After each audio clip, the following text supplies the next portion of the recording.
trouveras-tu un travail à part être youtubeuse? C'est quoi le tour de la question là? Même mes parents parlent pas comme ça, attention!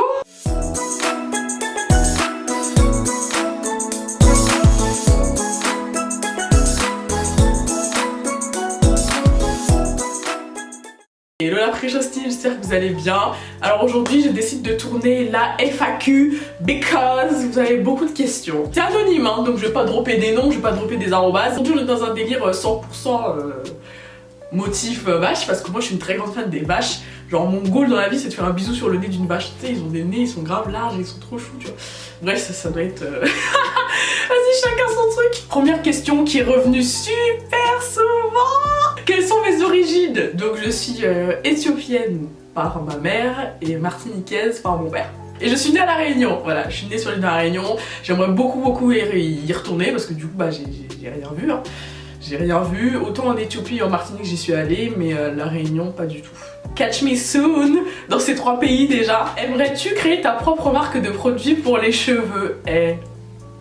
Franchement, entre nous là, les product junkies, les personnes qui kiffent les produits capillaires, franchement c'est un goal, c'est un sacré goal quand même. Bien sûr que j'aimerais beaucoup soit créer ma propre marque ou alors collaborer avec une marque tu vois, sur un produit. Est-ce que je suis en couple? Yo, you know what I'm saying. Non mais ouais non, je sais pas, non, ouais. Non. Que pensent tes parents du fait que tu sois youtubeuse? Ils te soutiennent? Est-ce qu'ils regardent tes vidéos? Est-ce qu'ils sont inquiets? Voilà. Alors franchement déjà merci pour toutes les personnes qui m'ont posé des questions via Instagram. Et oui, ils sont au courant. Je sais que oui, ils ont déjà vu certaines de mes vidéos. Ils me soutiennent, ils sont pas inquiets. Parce qu'ils voient que je prends un plaisir, tu vois, que ça me passionne dans tous les cas. C'est soit je pars sur YouTube, soit je les bassine. Hein. Donc il fallait trouver un entre deux. T'as quel âge? J'ai 21 ans. Voilà. 21 ans, presque 22 hein, voilà. Pas cette année, hein, l'année prochaine, en 2021, mais ça arrive bientôt et ça ne nous rajeunit pas, voilà. Ton pire regret? Moi, perso, c'est d'avoir lissé mes cheveux. Girl? Comment ça? Défrisé ou lissé? Encore lissé, je me dis, ça va? Non? Ça va encore, tu lisses tes cheveux, tu peux rattraper le coup après. J'ai pas de regret.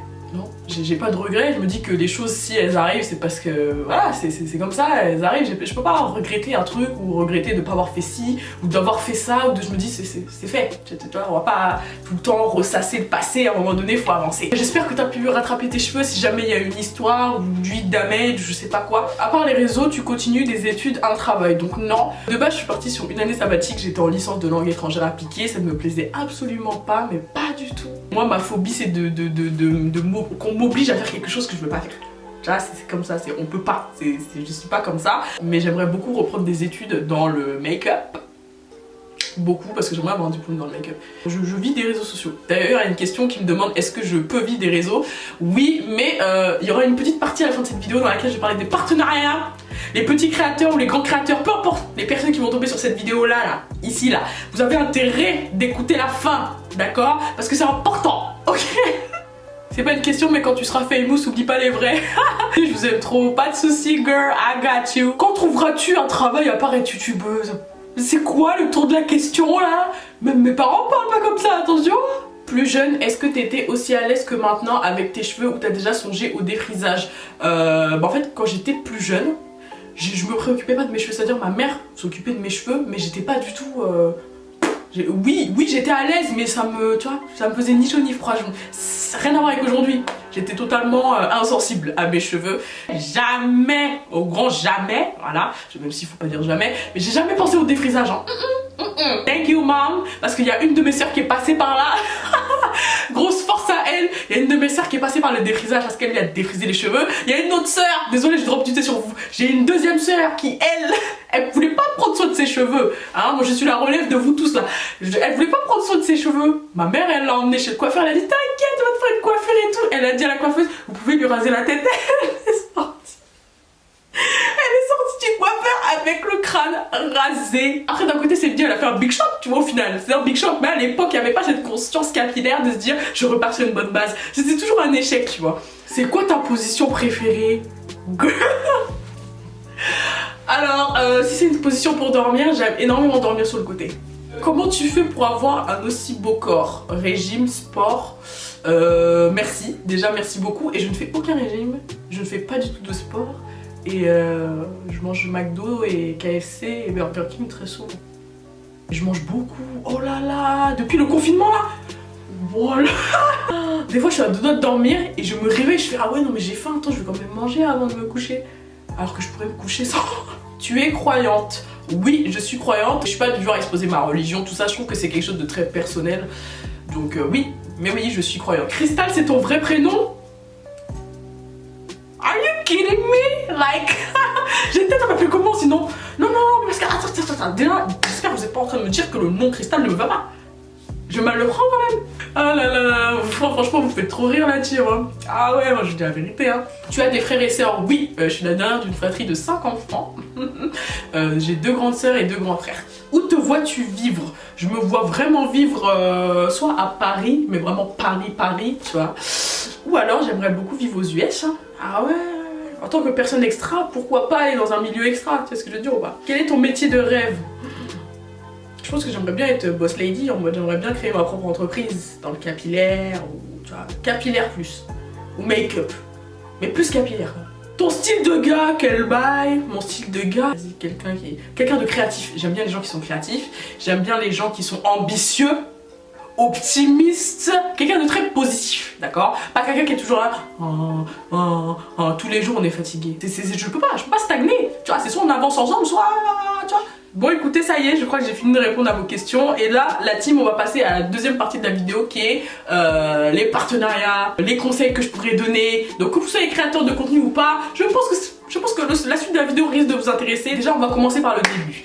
La différence entre partenariat rémunéré, collaboration. Bon, un partenariat rémunéré, c'est quoi? C'est en gros, c'est une marque qui t'envoie des produits tu en parles, mais on te paye pas. Donc on te paye entre guillemets en produits. Ensuite, tu as le côté du partenariat rémunéré, donc on t'envoie des produits, ou alors, ou pas.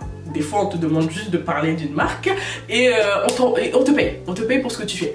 Et ensuite, il y a des collaborations. En gros, tu corrèles ton travail avec une marque. Donc, soit tu crées des produits avec la marque, soit en gros, vous décidez de sortir un coffret. Ou comme moi, voilà, c'est parce que je pense qu'il y a beaucoup de gens qui vont peut-être regarder cette vidéo-là par rapport à ça. Ou moi, j'ai pu collaborer avec une grande marque pour tout ce qui a été passage à la télé, tout ça. Donc ça, c'est une collaboration. Donc, ils ont décidé ils ont voulu utiliser mon contenu. Par rapport à la question qui m'a été posée, est-ce que les marques est-ce que c'est possible qu'il y ait des marques qui refusent de payer les gens? Généralement, vous élaborez un contrat dans lequel c'est écrit noir sur blanc sur ce qui doit être fait. Bon, vous savez très bien ce qu'est un contrat. Et après, ils vous payent. Donc une marque, elle peut pas te refuser de te payer à partir du moment où il y a un contrat qui est élaboré. C'est pour ça que même si c'est des tout petits trucs, peu importe 5 €, tu élabores un contrat. Même si c'est un vieux contrat écrit à la main. D'accord? Il faut que ce soit noté de noir sur blanc, ok? Because it's important.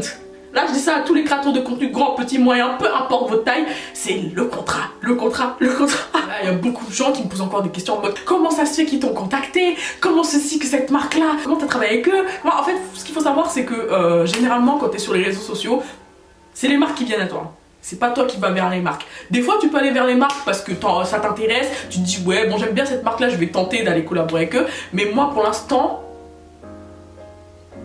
j'ai pas contacté de marque directement. Je suis contente parce que vraiment, tu sais, cette sorte de confiance en fait qu'il y a entre toi et la marque, c'est ça surtout. Instaurer une confiance entre toi et la marque, c'est ce qui permet aussi qu'elle revienne vers toi dans le futur. Je suis contente parce qu'en fait, je me rends compte que cette petite touche d'originalité, hein, elle plaît. Mais vraiment, voilà, moi j'ai beaucoup investi sur ce que j'aime. Voilà, tout simplement, ce qui me passionne. Donc la caméra avec laquelle je filme, qui a 800-900 €, mon MacBook Pro que j'ai payé cash, 1700 €, les ring lights, j'ai 2 softbox, je n'utilise même pas, je sais même pas pourquoi, le trépied sur lequel la caméra est là, 100 balles, c'est pas donné.